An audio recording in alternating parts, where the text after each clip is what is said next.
Okay, here we go. About approaching 7:30 now, a little bit after 7:15. Giving you a brief weather update here on the severe weather that is pounding much of southern and central Minnesota right now. Here's Twin Cities radar, and yeah, this is something you don't see very often, even during severe weather season.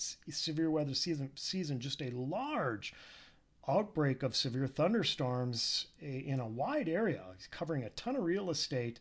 And right now it is pinwheeling, almost like what we call an MCS or mesoconvective system now, already pinwheeling over southwestern Minnesota. And yes, out ahead of that meso low, we are getting these thunderstorms that are developing and have developed. And look at all these warnings that are out right now. You can see them. They're stretching from just west of the Twin Cities all the way down to the Minnesota-Iowa border. They are ranging from severe thunderstorm to tornado warnings. So there is a lot going on that we need to pay attention to. And look at some of these storms. They have 60 dBs. These are some real heavy rain and likely some hail, along with strong winds, with many of these storm systems that are moving through. So we need to be paying attention here on these warnings. Stay tuned to your favorite weather outlet, because these are going to be coming out quite a bit here as we go through the next 3 to 6 hours. There is a tornado watch out for, this is Storm Prediction Center, by the way. You can see it's got an enhanced area of thunderstorms, at least the potential for thunderstorms, in an enhanced risk over much of southern and central Minnesota. And when we go to the tornado watch now that is for southern Minnesota, here it is.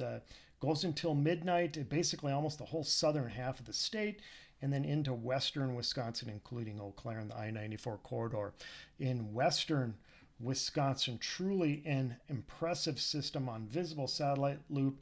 You can see these storms literally exploding over southwestern Minnesota over the last 3 hours, and they are slowly but surely trekking to the east and northeast, and they are going to engulf and cover much of that tornado watch area. Just a beautiful view from outer space of how these thunderstorms are feeding on some heat and moisture from the south and southeast of us over Iowa and southeastern Minnesota. And that the trajectory of that heat and that moisture is right into these storms that are firing along a warm front that is located right about here in southern Minnesota.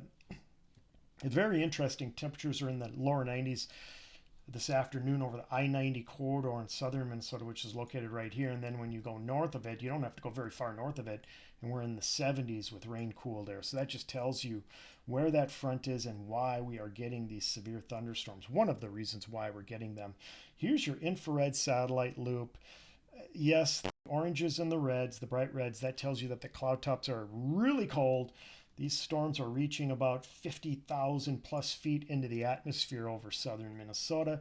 I mean, think about that. Jet airplanes put it on cruise control at about 30,000 feet, and these storms are reaching another 20,000 feet or so higher into the atmosphere. The tops of these storms, there's probably some overshooting tops also that are reaching beyond 50,000 feet in southern and central Minnesota. And yes, these storms are making a beeline for the Twin Cities metro, Rochester, and then western Wisconsin. You can see why, one of the reasons why we're getting severe weather. Look at the CAPE values. This is a available energy in the atmosphere that we can tap, and look at all the energy over Iowa and extreme southern Minnesota, and that energy is trying to surge north into central Minnesota. And as it does, it hits that front that is located near or just south of the Twin Cities metro, and that is one of the reasons why we get severe thunderstorms. The supercell composite index from the rapid refresh guidance,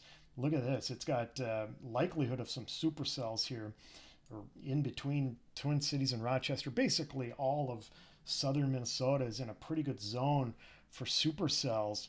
And to go along with that, we have even the potential for tornadoes. The tornado parameters over southern Minnesota are impressive, especially near and just south of the Twin Cities metro. In fact, we can zoom into Minnesota here.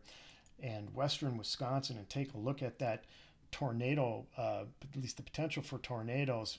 Oh, one moment. I'm sorry. We're going to actually take a look at future radar here from the rapid refresh guidance. Here were the storms that were blowing up over southwestern Minnesota, and watch what it does when I put it into motion here.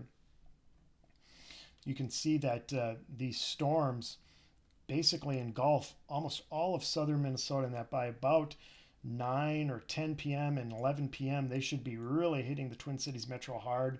Still a little bit of a question on whether they're going to extend as far south as Rochester. I think they will, but I think the zone for heaviest storms are going to be from about the Twin Cities metro on to south to just near Cannon Falls and Owatonna areas of southern Minnesota. And then, of course, they will continue to move east and northeast into western Wisconsin. I'm going to go back to a regional view here, and we'll take a look at some more parameters that are quite interesting.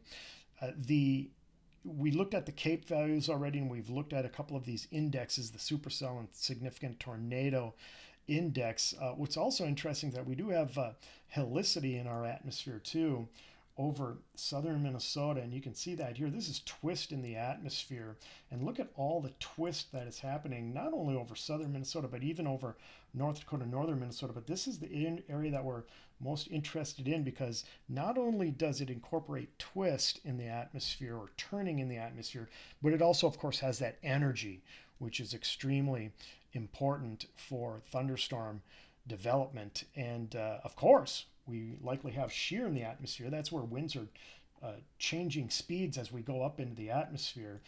And we certainly have that here over southern Minnesota too. So a lot going on. Here are the severe weather reports so far over the last 3 hours.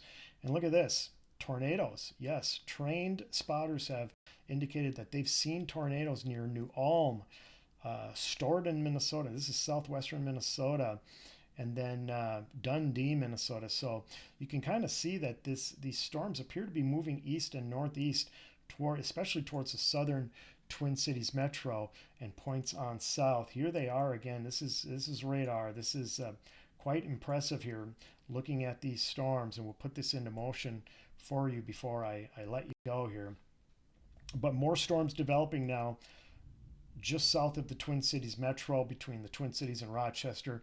Again, pretty much no doubt in my mind that this whole area of southern, eastern Minnesota and western Wisconsin is going to get engulfed in thunderstorms, and some of them severe here over the next 3 to 6 hours. So be sky aware. There are going to be warnings going to be pumped out quite often here as we go through time this evening and overnight. Take care.